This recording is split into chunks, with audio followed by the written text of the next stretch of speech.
എട്ടാം സ്റ്റാൻഡേർഡിന്റെ കെമിസ്ട്രിയിലെ ബേസിക് കോൺസ്റ്റിറ്റ്യൂവൻസ് ഓഫ് മാറ്റർ എന്ന സെക്കൻഡ് ചാപ്റ്ററിലെ ക്വസ്റ്റ്യൻസ് ലെറ്റസസ് ആണ് നമ്മൾ ഇന്ന് ഇവിടെ ഡിസ്കസ് ചെയ്യുന്നത്. നോക്കിക്കോളൂ. First question, classify the following into elements and compounds. Elements ആയിട്ടും കോമ്പൗണ്ട് ആയിട്ടും ക്ലാസിഫൈ ചെയ്യാൻ പറഞ്ഞിരിക്കുകയാണ്. അതിൽ ആദ്യത്തേത് ammonia, sugar, nitrogen, mercury, sodium chloride, water, copper sulphate, sodium, carbon. ഇതിലേത് അമോണിയ എന്ന് പറയുന്നത് എന്താണ്? ഒരു കോമ്പൗണ്ട് ആണ്. NH3 എന്നല്ലേ നമ്മൾ എഴുതുന്നത്? NH3. അപ്പൊ നൈട്രജന്റെ ഹൈഡ്രജനും ചേർന്ന് വരുന്ന ഒരു കോമ്പൗണ്ട് ആണ് അമോണിയ എന്ന് പറയുന്നത്. രണ്ടാമത് ഷുഗർ. ഷുഗർ എന്ന് പറയുന്നതിൽ കാർബൺ, ഹൈഡ്രജൻ, ഓക്സിജൻ ഇതെല്ലാം ചേർന്ന് വരുന്നതാണ് ഷുഗർ എന്ന് പറയുന്നത്. അതും ഒരു കോമ്പൗണ്ട് ആണ്. അടുത്ത നൈട്രജൻ. നൈട്രജൻ എന്ന് പറയുന്നത് എന്താണ്? ഒരു എലമെന്റ് ആണ്. നൈട്രജൻ മാത്രമേ അതിലുള്ളൂ. അടുത്ത മെർക്കുറി, അതും ഒരു എലമെന്റ് ആണ്. മെർക്കുറി മാത്രമേ അതിലുള്ളൂ. Sodium chloride. സോഡിയം ക്ലോറൈഡ് എന്ന് പറയുന്നതും ഒരു കോമ്പൗണ്ട് ആണ്. സോഡിയവും ക്ലോറിനും ചേരുന്നതാണ് സോഡിയം ക്ലോറൈഡ് എന്ന് പറയുന്നത്. അപ്പോൾ അതൊരു കോമ്പൗണ്ട് ആണ്. വാട്ടർ. വാട്ടറിൽ നമുക്കറിയാം എന്തൊക്കെയുണ്ട്? ഹൈഡ്രജനും ഓക്സിജനും ചേരുന്നതാണ് വാട്ടർ. അതും ഒരു കോമ്പൗണ്ട് ആണ്. അടുത്ത് കോപ്പർ സൾഫേറ്റ്. കോപ്പർ സൾഫേറ്റ് കോപ്പറും സൾഫറും ചേർന്ന് വരുന്നതാണ് കോപ്പർ സൾഫേറ്റ്. അതും ഒരു കോമ്പൗണ്ട് ആണ്. അടുത്ത് സോഡിയം. സോഡിയം എന്ന് പറയുന്നത് ഒരു എലമെന്റ് ആണ്. സോഡിയം മാത്രമേ ഉള്ളൂ. കാർബൺ. കാർബൺ എന്ന് പറയുന്നതും ഒരു എലമെന്റ് ആണ്. അപ്പൊ എലമെന്റ്സിൽ ഏതൊക്കെ വരും? Mercury, sodium, carbon, nitrogen. കോമ്പൗണ്ട്സിൽ ഏതൊക്കെ വരും? അമോണിയ, ഷുഗർ, സോഡിയം ക്ലോറൈഡ്, പിന്നെ വാട്ടർ, കോപ്പർ സൾഫേറ്റ്. ഇത്രയും കോമ്പൗണ്ട്സ്. മറ്റേതെല്ലാം എന്താണ്? എലമെന്റ്സ്. ക്ലിയർ ആയോ? അടുത്ത സെക്കൻഡ് ക്വസ്റ്റ്യൻ നോക്കൂ. Analyse the chemical equations given for the reaction between nitrogen and hydrogen. Give ammonia. നൈട്രജനും ഹൈഡ്രജനും ചേർന്ന് അമോണിയ ഉണ്ടാവുന്ന ഒരു റിയാക്ഷൻ അവിടെ തന്നിട്ടുണ്ട്. ഒരു കെമിക്കൽ ഇക്വേഷൻ ആണ് തന്നിരിക്കുന്നത്. What are the reactants and products in this reaction? ഒന്നാമത്തെ ക്വസ്റ്റ്യൻ ആണ്. ഇതിലെ റിയാക്ടൻസും പ്രോഡക്റ്റും ഏതൊക്കെയെന്ന് എഴുതാനാണ്. റിയാക്ടൻസ് ഏതൊക്കെയാണ്? റിയാക്ടൻസ് എന്ന് പറഞ്ഞാൽ ഈ ഗീസിന് മുന്നേ കിടക്കുന്നതല്ല റിയാക്ടൻസിൽ വരുന്നതാണ്. ഇതാണ് റിയാക്ടൻസ് എന്ന് പറയുന്നത്. ഏതൊക്കെയാണ്? നൈട്രജനും ഹൈഡ്രജനും. ഏതൊക്കെ? നൈട്രജനും ഹൈഡ്രജനുമാണ് റിയാക്ടൻസിൽ വരുന്നത്. അങ്ങനെയെങ്കിൽ പ്രോഡക്റ്റ് ഏതായിരിക്കും? ഈ ഗീസിന് ശേഷമുള്ളത്. എന്തോന്നാണിത്? അമോണിയ. പ്രോഡക്റ്റ് ഏതാണ്? NH3. Reactants nitrogen, hydrogen. Product ammonia. Okay, clear ആയോ? അടുത്തതില് B question. Find the total number of molecules and atoms of the reactants. ഈ റിയാക്ടൻസിലെ മോളിക്യൂൾസിന്റെ ആറ്റം എഴുതാനാണ് പറഞ്ഞിരിക്കുന്നത്. റിയാക്ടൻസിലെ മോളിക്യൂൾസും ആറ്റം ആണ്. അപ്പൊ നമുക്ക് റിയാക്ടൻസ് നമുക്ക് എടുക്കാം. ഇതില് ഏതൊക്കെയാണ് റിയാക്ടൻസ് പറഞ്ഞത്? N2+3H2 എന്നാണ് പറയുന്നത്. അതിൽ ആദ്യം നമുക്ക് മോളിക്യൂൾസ് നോക്കാം. മോളിക്യൂൾസ് എത്ര ഉണ്ട്? മോളിക്യൂൾസ് എന്ന് പറയുന്നത് ഇവിടെ നോക്കൂ, N2+3H2. ഇതാണ് റിയാക്ടൻസ് എന്ന് പറയുന്നത്. ഇതില് മോളിക്യൂൾസ് എത്ര ഉണ്ട്? ഇവിടെ ഒന്ന് Nന്റെ അടുത്തൊന്നുമില്ല. അപ്പൊ അത് Nന്റെ അടുത്ത് ഒന്നും കൊടുത്തിട്ടില്ലെങ്കിൽ അത് ഒന്നെന്നാണ് അർത്ഥം. ഇവിടെ H2ന്റെ അടുത്ത് 3. അപ്പൊ എത്ര മോളിക്യൂൾസ് ഉണ്ട്? 4 മോളിക്യൂൾസ്. എത്ര മോളിക്യൂൾസ്? 4 മോളിക്യൂൾസ്. അടുത്ത് ആറ്റംസ്. ഇതിലെ ആറ്റം കണ്ടുപിടിക്കാനാണ്. ആറ്റം. ഇത് മോളിക്യൂൾസ്, 4 മോളിക്യൂൾസ്. ഇതിലെ ആറ്റം എത്രയാണ്? നോക്ക്, ആറ്റം എന്ന് പറയുന്നത് നമ്മൾ മോളിക്യൂൾസും ഇതിന്റെ എണ്ണവും കൂടെ മൾട്ടിപ്ലൈ ചെയ്യണം. ആദ്യത്തെ N2ലാണെങ്കിൽ N2 എന്നെടുത്താൽ അതില് ഒരു മോളിക്യൂൾസും 2 ചേർന്ന് വരുമ്പോഴത്തേക്ക് 2, മൊത്തത്തില് 2 ആറ്റം. അടുത്ത് 3H2 എന്ന് പറയുമ്പോഴത്തേക്ക് അതിലെത്രയാണ്? 3H2ല് 3 മോളിക്യൂൾസും ഹൈഡ്രജന്റെ 2 ആറ്റവും കൂടെ ചേർന്ന് വരുമ്പോൾ മൊത്തം 6 ആറ്റം. ആറ്റംസ് എല്ലാം കൂടെ എത്ര 8. ഈ 2ഉം 6ഉം കൂടെ ആകുമ്പോൾ 8. അങ്ങനെയാണ് ഇവിടെ 8 വന്നത്. ടോട്ടൽ മോളിക്യൂൾസ് എന്ന് പറയുന്നത് മോളിക്യൂൾസ് 4, ആറ്റം എന്ന് പറയുന്നത് 8. ഏതിലെ? റിയാക്ടൻസിലെ. മനസ്സിലായോ? അടുത്ത് C question. Find the total number of molecules and atoms of the products. പ്രോഡക്ട്സിലാണ് നമുക്ക് കാണാനുള്ളത്. പ്രോഡക്ട്സ് എന്ന് പറയുമ്പോൾ ഇവിടെ എത്രയാണ് കൊടുത്തിരിക്കുന്നത്? 2NH3. 2NH3 ആണ് കൊടുത്തിരിക്കുന്നത്. മോളിക്യൂൾസ് നമുക്കറിയാം എത്രയാണ്? ആകെ ഒരു 2 ഉള്ളൂ ഇവിടെ. മോളിക്യൂൾസ് എത്ര? 2. ആറ്റം എത്ര വരും? ഇതിൽ നിന്ന് നമുക്ക് ആറ്റം കണ്ടുപിടിക്കണം. നൈട്രജനിൽ എത്ര ആറ്റം വരും? 2 into 1. നൈട്രജന് താഴെ വേറെ ഒന്നുമില്ല, അതുകൊണ്ട് 1. അപ്പൊ നൈട്രജൻ എത്ര? 2 വരും. പിന്നെ ഹൈഡ്രജൻ എന്ന് പറയുമ്പോഴത്തേക്ക് ഇവിടത്തെ മോളിക്യൂൾസ് 2ഉം ഹൈഡ്രജന്റെ ആറ്റം 3യും കൂടെ ചേർത്ത് എത്ര വരും? 6 വരും. 6 + 2 എത്ര? 8. മനസ്സിലായ? റിയാക്ടൻസിലെ മോളിക്യൂൾസ് എന്ന് പറയുന്നത് 4ഉം അതിൽ ആറ്റംസ് 8ഉം വരണുണ്ട്. പ്രോഡക്റ്റിലെ മോളിക്യൂൾസ് എന്ന് പറയുന്നത് 2ഉം അതിലെ ആറ്റം 8ഉം ആണ്. അടുത്ത് ചോദിച്ചിരിക്കുന്ന what is the relation between the number of atoms of the reactants and product? എന്താണ് ഇവിടെ നോക്കുമ്പോഴത്തേക്ക് നമുക്കറിയാം total number of atoms reactants and products are equal. രണ്ടിലെ ആറ്റംസ് ഏതാണ്? ഈക്വൽ ആണ്. ഇത്രയും ക്ലിയർ ആയോ? മൂന്നാമത്തെ ക്വസ്റ്റ്യൻ നോക്കൂ. N is the symbol of nitrogen. N എന്ന് പറയുന്നത് നൈട്രജന്റെ സിംബൽ ആണ്. What do N2, 2N and 2N2 indicate? അതെന്തൊക്കെയാണെന്നാണ് പറഞ്ഞിരിക്കുന്നത്. അതിൽ നമുക്ക് ആദ്യത്തത് N2 എന്ന് പറയുന്നത് on nitrogen molecule. Nitrogen molecule ഇങ്ങനെ ചേർന്ന് വരുന്ന ഒരു നൈട്രജൻ മോളിക്യൂൾ ആണിത്. അടുത്ത് 2N എന്ന് പറയുന്നത് 2 നൈട്രജൻ ആറ്റംസ്, അതായത് സെപ്പറേറ്റ് ആയിട്ടുള്ള 2 ചേർന്ന് വന്നതാണ് 2N എന്ന് പറയുന്നത്. 2N2 എന്ന് പറഞ്ഞാൽ ഇതുപോലെ 2 വീതം ചേർന്ന് വരുന്ന 2 നൈട്രജൻ മോളിക്യൂൾസ്. ക്ലിയർ ആയോ? അടുത്ത അതിലെ രണ്ടാമത്തെ question, B question. How many molecules and atoms are present in 5N2? 5N2 എങ്ങനെയാണ് ആറ്റംസും മോളിക്യൂൾസും? 5N2 എന്ന് പറയുമ്പോൾ തന്നെ നമുക്കറിയാം എത്ര മോളിക്യൂൾസ് ആണ്. ഈ ലെഫ്റ്റ് സൈഡിലുള്ളതാണ് മോളിക്യൂൾസ്, 5 മോളിക്യൂൾസ്. ഇനി ഇതിൽ ആറ്റം കണ്ടുപിടിക്കാമല്ലോ. ഈ മോളിക്യൂൾസും ഈ നൈട്രജന്റെ ആറ്റം കൂടെ ചേർന്നത്, അതായത് എത്ര വരും? 10 atom. 10 atom. 5 molecules, 10 atoms. Clear ആയോ? അടുത്ത ക്വസ്റ്റ്യൻ നമുക്ക്. Some chemical equations are given. ഇതില് which of these are balanced chemical equation? കുറെ ഇക്വേഷൻസ് തന്നിട്ടുണ്ട്, കെമിക്കൽ ഇക്വേഷൻസ് തന്നിട്ടുണ്ട്. ഇതിൽ കുറെയൊക്കെ ബാലൻസ്ഡ് ഇക്വേഷൻസ് ആണ്, ചിലതൊന്നും ബാലൻസ്ഡ് ഇക്വേഷൻസ് അല്ല. ബാലൻസ്ഡ് ഇക്വേഷൻസ് ഏതൊക്കെയെന്നാണ് നമ്മളടുത്ത് എഴുതാൻ ആദ്യം പറഞ്ഞിരിക്കുന്നത്. നോക്ക്, C+O2 gives CO2. നോക്ക ഇവിടെ C+O2 gives CO2. കാർബണിന്റെ ഒരാറ്റം, ഇവിടെ കാർബണിന്റെ ഒരാറ്റം, ഓക്സിജന്റെ 2 ആറ്റം, ഇവിടെ ഓക്സിജന്റെ 2 ആറ്റം. അപ്പൊ ഇതൊരു ബാലൻസ്ഡ് ഇക്വേഷൻ ആണ്. അപ്പൊ ആദ്യത്തത് C+O2 gives CO2, balanced equation.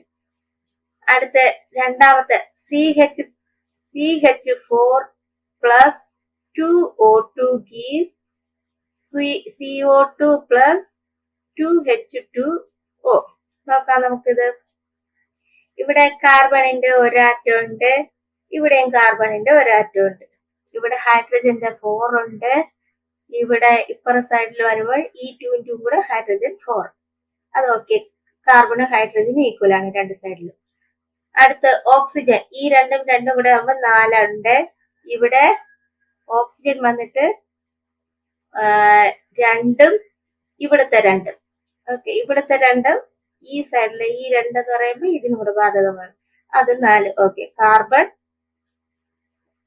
Okay, നമ്മൾ ഈക്വൽ, അത് ഈക്വൽ ഇക്വേഷൻ അല്ലേ? ഈക്വൽ കെമിക്കൽ ഇക്വേഷൻസ് ആണ്. അതായത് CH4 plus 2O2 gives CO2 plus 2H2O. അത് ഈക്വൽ കെമിക്കൽ ഇക്വേഷൻ ആണ്. അടുത്തിനി മൂന്നാമത്തത് N2 plus O2 gives NO. N2 plus O2 gives NO എന്നാണ് കൊടുത്തിരിക്കുന്നത്. നോക്കാം നമുക്ക് ഈക്വൽ ഇക്വേഷൻ കെമിക്കൽ ഇക്വേഷൻ ആണോ എന്ന്. ഇവിടെ നൈട്രജൻ 2, ഇവിടെ വരുമ്പോൾ നൈട്രജൻ 1. അപ്പൊ എന്തായാലും ഈക്വൽ അല്ല. ഇവിടെ നൈട്രജൻ എങ്കിൽ ഇവിടെ 2 വരണ്ടേ, നമുക്ക് ഇവിടെ 2 കൊടുത്തു നോക്കാം. അപ്പൊ ഈക്വൽ ആവും. ഇവിടെ 2 നൈട്രജൻ, ഇവിടെ 2 നൈട്രജൻ, ഇവിടെ 2 ഓക്സിജൻ, ഈ 2 എന്ന് പറയുന്നത് ഈ ഓക്സിജൻ ഇവിടെ. അപ്പൊ ഈക്വൽ ഇക്വേഷൻ ആയി. അപ്പൊ എങ്ങനെ എഴുതാം? ഇവിടെ കൊടുത്തിട്ടുണ്ട് N2 plus O2 gives 2NO. ഈ 2 ആണ് കൂടുതലായിട്ട് ചേർക്കുന്നത്. അടുത്ത മൂന്നാം CaCO3 gives CaO plus CO2. Calcium ഇവിടെയും Ca ഒന്നുണ്ട്, ഇവിടെയും ഒന്നുണ്ട്. ഇവിടെ കാർബൺ ഒന്നുണ്ട്, ഇവിടെയും കാർബൺ ഒന്നുണ്ട്. ഇവിടെ ഓക്സിജൻ 3 ഉണ്ട്, ഇവിടെ ഒരു ഓക്സിജൻ 2 1 3. അപ്പൊ അത് ബാലൻസ്ഡ് ഇക്വേഷൻ ആണ്. അപ്പൊ അത് ഇതിന്റെ കൂടെ എഴുതാം. CaCO3 gives CaO plus CO2. അത് ബാലൻസ്ഡ് ഇക്വേഷൻ ആണ്. അടുത്ത് നമുക്ക് നോക്കാം H2 plus I2. H2 plus I2 gives HI എന്നാണ് പറഞ്ഞിരിക്കുന്നത്. നോക്കാം ബാലൻസ്ഡ് ഇക്വേഷൻ ആണോ ഒന്ന്. ഹൈഡ്രജൻ ഇവിടെ 2 ഉണ്ട്, ഇവിടെ 1 ഉള്ളൂ. അത് ബാലൻസ്ഡ് അല്ല. ആദ്യമേ നമുക്കറിയാം. ഇതിപ്പോ ഹൈഡ്രജൻ 2 ആണെങ്കിൽ ഇവിടെ നമുക്കൊരു 2 കൊടുത്തു നോക്കാം. അപ്പൊ ഇവിടെ ഹൈഡ്രജൻ 2, ഇവിടെ ഹൈഡ്രജൻ 2, ഇവിടെ I2 2, ഇവിടെയും I2 2. അപ്പൊ ബാലൻസ്ഡ് ആയി. ബാലൻസ്ഡ് ആക്കിയപ്പോ ഇവിടെ എത്രയാണ് കൊടുത്തത്? ഇവിടെ ഒരു 2 കൊടുത്താണ് ബാലൻസ് ചെയ്തത്. ഓക്കെ. അടുത്ത മൂന്നാമത്തെ, അടുത്ത question Fe plus HCl is FeCl2 plus H2. നോക്കാം. അയൺ ഇവിടെ 1, ഇവിടെ 1. ഓക്കെ, അത് ക്ലിയർ ആണ്. ഹൈഡ്രജൻ ഇവിടെ 1, ഇവിടെ 2. അപ്പൊ ഇവിടെ നമുക്കൊരു 2 കൊടുത്തു നോക്കാം, ക്ലിയർ ആവോ നോക്കാം. അപ്പൊ 2 ഹൈഡ്രജനായി, ഇവിടെ 2 ഹൈഡ്രജനായി, ഇവിടെ 2 ക്ലോറിനായി, ഇവിടെ 2 ക്ലോറിനായി. അപ്പൊ അത് ക്ലിയർ ആയില്ലേ? അപ്പൊ നമ്മൾ ഇവിടെ എത്രയാണ് കൊടുത്തത്? ഇതാണ് നമ്മളിവിടെ കൊടുത്തത്. എക്സ്ട്രാ കൊടുത്ത 2 മോളിക്യൂൾസ്. അടുത്തിനി ഒന്നുകൂടെ ഉള്ളൂ. CO2 plus C gives CO എന്ന് പറഞ്ഞിട്ടുണ്ട്. CO2 ഇവിടെ നോക്കാം, കാർബൺ 1, ഇവിടെ 1. ഓക്സിജൻ ഇവിടെ 2 ഉണ്ട്, ഇവിടെ വന്നിട്ട് 1 ഉള്ളു. അപ്പൊ നമുക്ക് ഇവിടെ 2 കൊടുത്തു നോക്കാം. അപ്പൊ എന്തോന്ന്, ഇവിടെ കാർബൺ 1 1 2, ഇവിടെയും 2 ആണ്. ഓക്സിജൻ 2, ഇവിടെ 2. അപ്പൊ ഇത് ബാലൻസ് ആയില്ലേ? CO2 പ്ലസ് ഇവിടെയാണ് നമ്മൾ 2 കൊടുത്തു ബാലൻസ് ചെയ്തത്. അപ്പൊ ബാലൻസ്ഡ് അല്ലാത്ത ഇക്വേഷൻസും ബാലൻസ്ഡ് അല്ല ആയിട്ടുള്ള ഇക്വേഷൻസും തിരിച്ചെഴുതാൻ പറഞ്ഞിരിക്കുകയാണ്. ബാലൻസ് അല്ലാത്തതിനെ ബാലൻസ് ചെയ്ത് എഴുതാനാണ് പറഞ്ഞിരിക്കുന്നത്. ബാലൻസ് ആയിട്ടുള്ള equation C plus O2 gives CO2, CH4 plus 2O2 gives CO2 plus 2H2O, CaCO3 gives CaO plus CO2. ഇപ്പുറം നമ്മൾ രണ്ടാമത് ബാലൻസ് ചെയ്ത് എഴുതിയതാണ്. ക്ലിയർ ആയോ അത്രയും? അടുത്ത അഞ്ചാമത്തെ question, find whether the following statements are right or wrong. ഇതിൽ ശരിയും തെറ്റും എഴുതാനാണ്. അതിലെ all atoms of the same element shows the same properties. ഒരു എലമെന്റിലെ എല്ലാ ആറ്റങ്ങളും ഒരേ സ്വഭാവം കാണിക്കുന്നു. അത് ട്രൂ അല്ലേ? ട്രൂ ആണ്. അടുത്ത B, the atoms present in a compound are different. ഒരു കോമ്പൗണ്ടിലെ എലമെന്റിലെ ആറ്റങ്ങൾ വ്യത്യാസപ്പെട്ടിരിക്കുന്നു. അത് ട്രൂ ആണ്. അടുത്ത എലമെന്റ്സ് ആർ പ്യുവർ സബ്സ്റ്റൻസ്. എന്നല്ലോ എലമെന്റ്സ് പ്യുവർ സബ്സ്റ്റൻസ് ആണ്. അപ്പോൾ ആദ്യത്തെ 3 ട്രൂ ആണ്. അടുത്ത D, hydrogen is a mono atomic molecules. Hydrogen ഒരു മോണോ അറ്റോമിക് മോളിക്യൂൾസ് എന്ന് പറയുന്നു. ശരിയാണോ? അല്ല, അത് തെറ്റാണ് അല്ലെ. ഹൈഡ്രജൻ എന്ന് പറയുന്നത് എന്താണ്? ഡയറ്റോമിക് മോളിക്യൂൾസ് ആണ്. H2 എന്നാണ് നമ്മൾ എഴുതുന്നത്. ഓക്കെ, ക്ലിയർ ആയോ? നോക്കൂ, അടുത്ത എക്സ്റ്റെൻഡഡ് ആക്ടിവിറ്റീസ് ടെസ്റ്റിലുള്ളതാണ്. Take iron powder and sulfur powder in their mass ratio of 7:4 in a china dish. അതായത് അയൺ പൗഡറും സൾഫർ പൗഡറും 7:4 എന്നുള്ള റേഷ്യോയിൽ എടുത്ത് ചൂടാക്കാനാണ്. Heat it strongly for some times, കുറച്ച് സമയം അത് ചൂടാക്കുക. പിന്നെ a, try to separate the iron powder using a magnet. What can be observed, what is the reason? എന്താണ് അവിടെ സംഭവിക്കുന്നത്? നമുക്കൊരു മാഗ്നറ്റ് വെച്ച് അതിൽ നിന്ന് അയൺ പൗഡറിനെ വേർതിരിച്ചെടുക്കാൻ കഴിയുമോ? ഇല്ല. അതെന്തായി മാറാണ്? Sulphur is a reacted with iron powder to the ferrous sulphide. Sulphur iron പൗഡറുമായിട്ട് റിയാക്ട് ചെയ്ത് എന്തായിട്ട് മാറുകയാണ്? ഫെറസ് സൾഫൈഡ് എന്ന് പറയുന്ന ഒരു കോമ്പൗണ്ട് ആയിട്ട് മാറുകയാണ് ചെയ്യുന്നത്. അതിൽ നിന്ന് നമുക്ക് അതിനെ സെപ്പറേറ്റ് ചെയ്യാൻ കഴിയില്ല. അടുത്ത്, add a little dilute hydrochloric acid to the above product. ഈ പ്രോഡക്റ്റിന്റെ അടുത്ത് കുറച്ച് ഹൈഡ്രോക്ലോറിക് ആസിഡ് കൂടെ ആഡ് ചെയ്യാനാണ്. എന്ത് ചേഞ്ചസ് ആണ് ഉണ്ടാകുന്നതെന്ന് ഒബ്സർവ് ചെയ്യണം. There will be a smell of rotten egg. ഒരു ബാഡ് സ്മെല്ല് വരും. എന്തുകൊണ്ടാണ്? അതെന്തായി മാറാണ്? ഹൈഡ്രജൻ സൾഫൈഡ് ആയിട്ട് മാറുകയാണ് ചെയ്യുന്നത്. ഫെറസ് സൾഫൈഡിന്റെ അടുത്ത് ഹൈഡ്രോക്ലോറിക് ആസിഡ് കൂടെ മിക്സ് ചെയ്യുമ്പോഴത്തേക്ക് അത് ഹൈഡ്രജൻ സൾഫൈഡ് ആയിട്ട് മാറുകയാണ് ചെയ്യുന്നത്. ക്ലിയർ ആയോ? അടുത്തതിൽ രണ്ടാമത്തെ ക്വസ്റ്റ്യൻ എന്ന് പറയുന്നത്, make and exhibit the model of the following molecules. Ball and stick. Ball സ്റ്റിക്കും വെച്ച് ഇതിന്റെ മോഡൽസ് ഉണ്ടാക്കാനാണ് പറഞ്ഞിരിക്കുന്നത്. H2O, അമോണിയൻ H3, അത് മോഡൽസ് ഉണ്ടാക്കാനാണ് പറഞ്ഞിരിക്കുന്നത്. അത് നിങ്ങൾ ഉണ്ടാക്കി നോക്കുക. അടുത്ത് നോക്ക്, having you understood how symbols are assigned to the elements. Element അതിന്റെ ലാറ്റിൻ നെയിമും സിംബൽസും എഴുതാനാണ്. ഇടയ്ക്ക് കുറച്ചൊക്കെ എഴുതിയിട്ടുണ്ട്, ബാക്കി നമ്മളടുത്ത് ചെയ്യാനാണ് പറഞ്ഞിരിക്കുന്നത്. First silver. സിൽവറിന്റെ ലാറ്റിൻ നെയിം ഇവിടെ തന്നിട്ടില്ല. സിൽവറിന്റെ ലാറ്റിൻ നെയിം എന്തോന്നാണ്? അർജന്റം. എ സിംബൽ എന്തോന്നാണ്? Ag. അടുത്ത് രണ്ടാമത്തെ ഹൈഡ്രാർജിയം തന്നിട്ടുണ്ട്, ലാറ്റിൻ നെയിം തന്നിട്ടുണ്ട്. അത് ഏത് എലമെന്റ് ആണെന്ന് കണ്ടുപിടിക്കാനാണ്. അത് ഏതാണ്? മെർക്കുറി. അതിന്റെ സിംബൽ എന്തോന്നാണ്? Hg symbol. ഓക്കെ. അടുത്ത് ടിൻ തന്നിട്ടുണ്ട്. അതിന്റെ ലാറ്റിൻ നെയിം നമുക്ക് തന്നിട്ടില്ല. സ്കാനം. ലാറ്റിൻ നെയിം എന്താണ്? സ്കാനം. അതിന്റെ സിംബൽ എന്തോന്നാണ്? Sn. അടുത്ത് സിംബൽ മാത്രം തന്നിട്ടുണ്ട്, Pb എന്നുള്ളത്.